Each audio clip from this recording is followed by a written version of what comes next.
Hello everyone, welcome to the Literary and Jury Charge portion of the 100 class. We're going to start off today with some congressional record, and this is on Windfall Profit Tax. And you are going to hear, I can give you a few briefs that you're going to hear. Feel free to write those down. Independent, I like to write that as IND. I've also heard of reporters writing it as initial N, final PT. So you have a choice there. Again, I like to write it as IND. You have a choice. Energy, NRG, initial N, final RG, energy. Legislation, there's two different ways. I write it as LEGS, and then you can also write it as LAEGS. Either one works. Okay. All right, here we go. Ready? Mr. Speaker, today I want to introduce legislation that will lift an unfair and unequitable tax from the shoulders of America's 3 million crude oil royalty owners. My bill will exempt royalty owners and independent oil producers from the windfall profit tax on the first 1,500 barrels of daily production. The exemption will go into effect immediately. What is the windfall profit tax? I want to make this point clear to Congress. The windfall profit tax is not a tax on the excess profits of the large oil producing companies. The windfall profit tax is an excise tax on crude oil production. The production of domestic crude oil should be encouraged.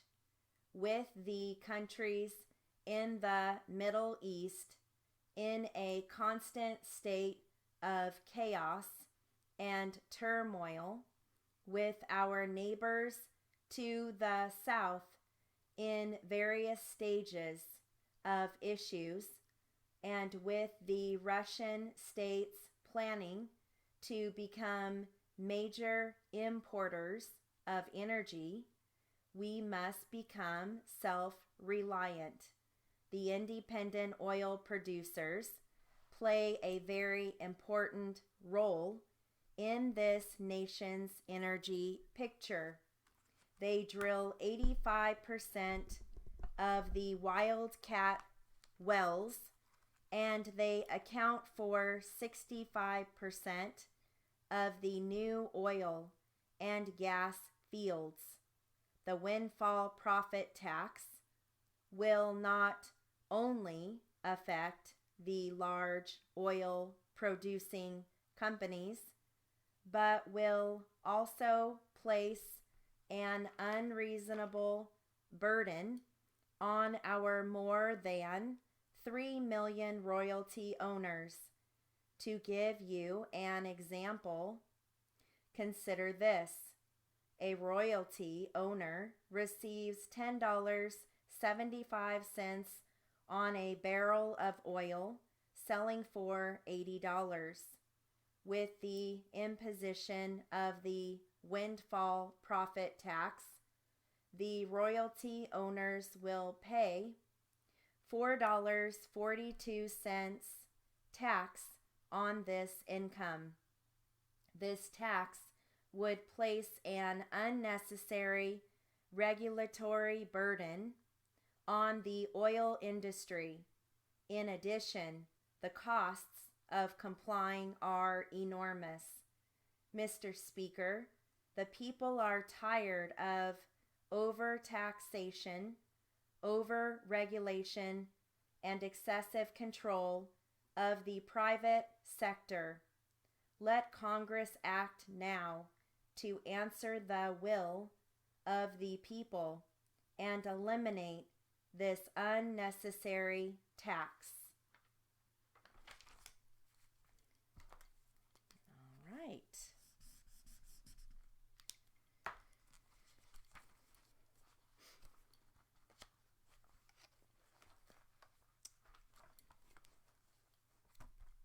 We're going to finish up our story on a part for Chris.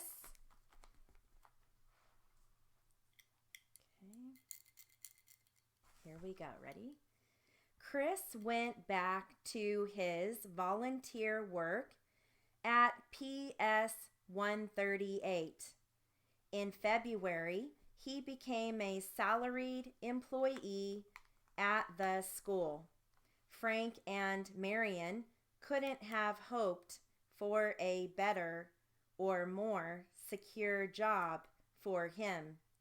But out in Hollywood, his performance had not been forgotten. He's completely charming, one ABC executive told Braverman. He jumps off the screen. Do you think you could make a series for him? Braverman set to work, creating a series around Chris about a family, the Thatchers, with a son who has Down syndrome. He would try to show the issues they have to deal with in their daily lives. Plans for the prospective show took more than 8 months to complete.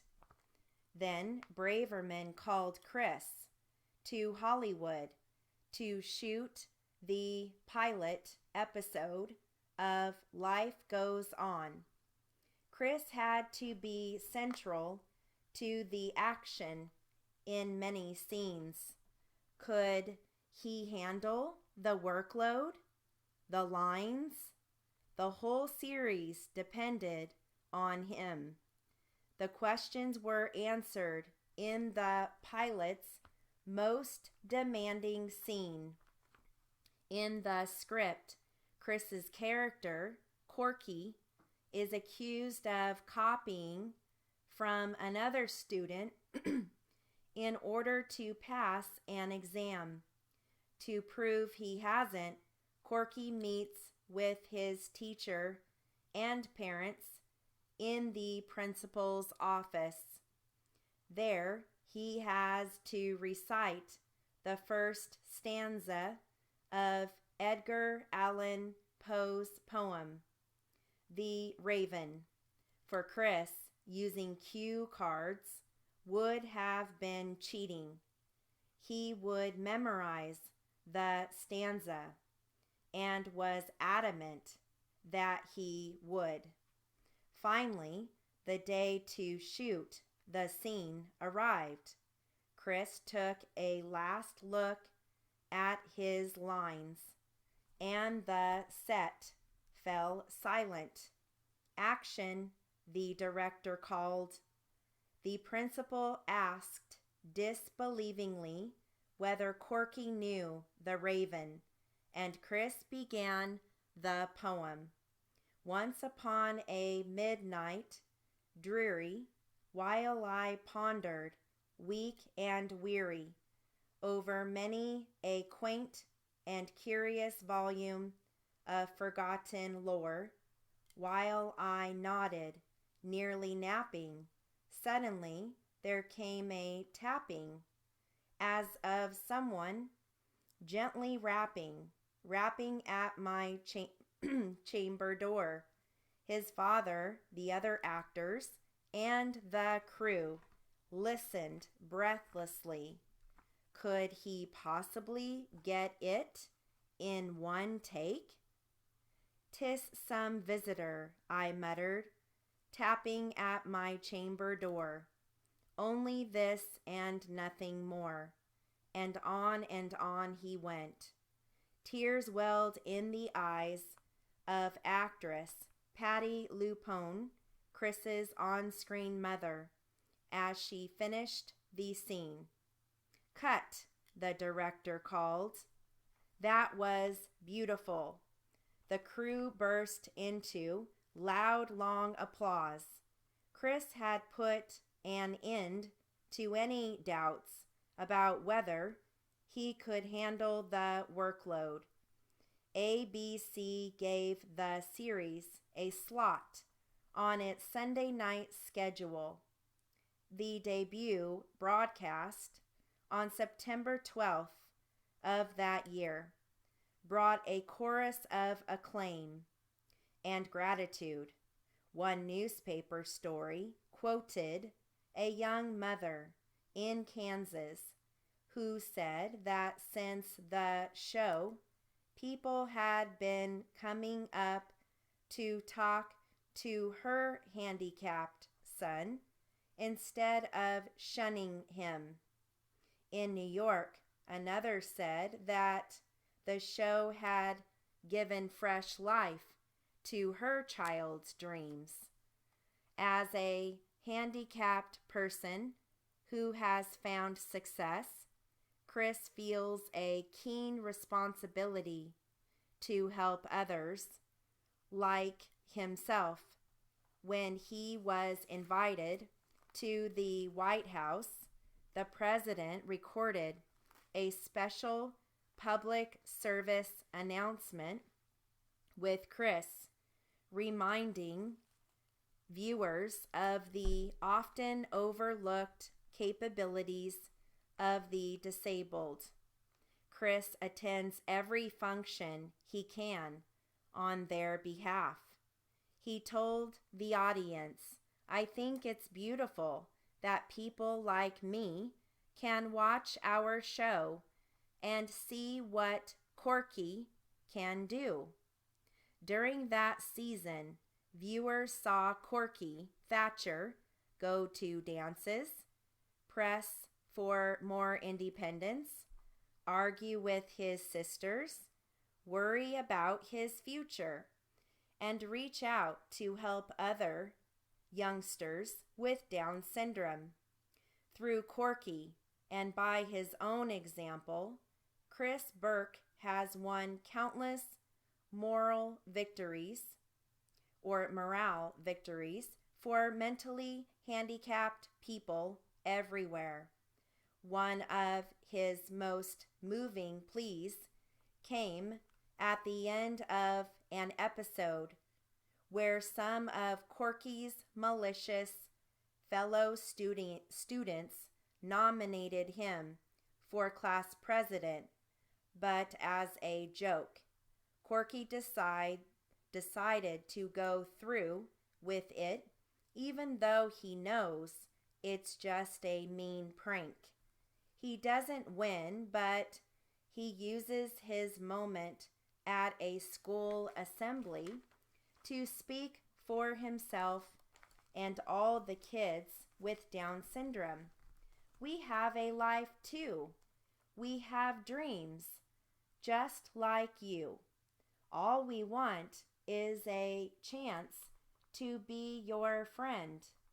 The constant flow of letters and photos sent in by Chris's fans provided eloquent testimony that he has achieved his two fondest dreams. He's a TV star, and he's helping others with handicaps. His favorite is a note from a regular viewer in Iowa. "Dear Chris, I am 17 years old, and I have Down syndrome, just like you. You are my hero. You have changed my world." Today, Chris encourages kids from all over to follow their dreams. He continues to speak at high schools and assemblies, encouraging others like him to follow their own dreams. I love that article. All right.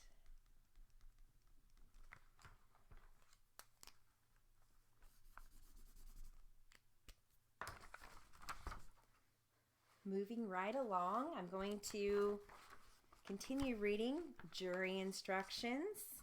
Okay. All right. Here we go. You may rely on your notes to refresh your memory during deliberations. Otherwise, keep them confidential. Your notes will be collected by the jury bailiff after each day's session and kept in a secure place until the next day of trial. After the trial, the notes will be collected and destroyed.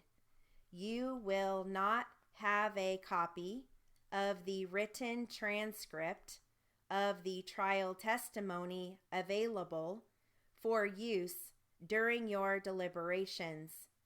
You may ask to have specific portions of the testimony read to you.